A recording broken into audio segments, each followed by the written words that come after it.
Hey everyone, welcome back to the show. Sam, I think we both need to brace ourselves for this one because Lil C just dropped a project that is, frankly, a bit of a challenge to our attention spans. Oh, absolutely. We're diving into Testament today, and it is a masterclass in minimalism. I mean, you click play on this video, and it's just this static N64-style N logo floating in a void. Right, that neon glow, cyan, purple, red, green, against the pitch black background. It's almost aggressive, isn't it?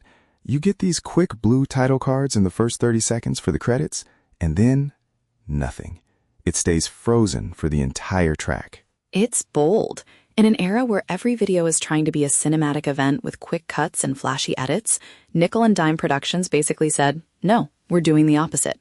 It's the ultimate anti-content move. Exactly. It forces you to just sit there with the lyrics. You don't have a performance to distract you. No choreography. You're stuck in the room with the paranoia and the grief in those verses, whether you like it or not. It's that lo-fi retro gaming nostalgia repurposed for something really grim. By stripping away the visual spectacle, they're betting everything on the weight of the story. And honestly, it's kind of working. And the story starts way before the beat even kicks in, right? That intro is a punch to the gut. It's just this conversation between an older man and a younger voice. This brutal, candid warning. You're going to fuck around out there in the streets and get killed. Like your cousin. It's devastating. I mean, it immediately pulls you back into that classic 90s rap tradition of cinematic, non-musical skits. Except it doesn't feel like a skit. It feels like an audio recording from a funeral prep or a kitchen table argument that happened 10 minutes before he walked into the booth. Exactly. The psychological weight of starting a song with a direct, personal accusation like that, it frames the listener as an intruder. You're eavesdropping on generational trauma in real time. It changes how you hear Lil C's delivery, too. He isn't just rapping about survival anymore. He's rapping as someone who has been explicitly told he's already a ghost. That mentor-mentee audio dynamic creates this high-stakes context where every rhyme feels like a desperate argument for his own life. It's genius in a dark way. It turns the track into a testament, literally. By the time the drums finally drop, you aren't listening to a beat anymore. You're listening to someone trying to outrun a prophecy. And that prophecy isn't just about him, right? When the track shifts to that third verse by JRV and Prophet, the scope widens. They're mapping out a family tree that's essentially rooted in the drug trade.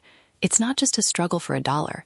It's a structural inheritance of grief. Right. And hearing them pivot from that no-motion visual aesthetic into such granular, unfiltered bars about failing out of the system or choosing to reject it, it makes perfect sense. They don't need a music video with fast cuts when the lyrics are already building this claustrophobic architecture of the streets. It's ironic because that N64 logo on the screen is so bright and neon, but the world they're describing is pitch black. I think that contrast is exactly how Nickel and Dime Productions build such a cult following. They aren't buying ads, they're just putting out a testament that feels like a shared secret for people who understand that specific kind of pressure. It's survival as branding. The mantra they keep hammering home, survive, it's not a catchy hook for the radio. It's a tactical imperative. Lil C isn't trying to sell you a vibe. He's documenting a life that he's actively trying to keep from being erased. It really forces you to rethink what autobiography means in rap. It's not just listing your accolades or your come-up. It's a survival record. And honestly, it's one of the most haunting things I've listened to this year. A bit heavy for a Tuesday, but necessary. Definitely. If you haven't sat with this track and just stared at that static logo while it plays, do it. It changes everything. Thanks for listening, everyone. Catch you on the next one. Yeah, stay safe out there. See you next time.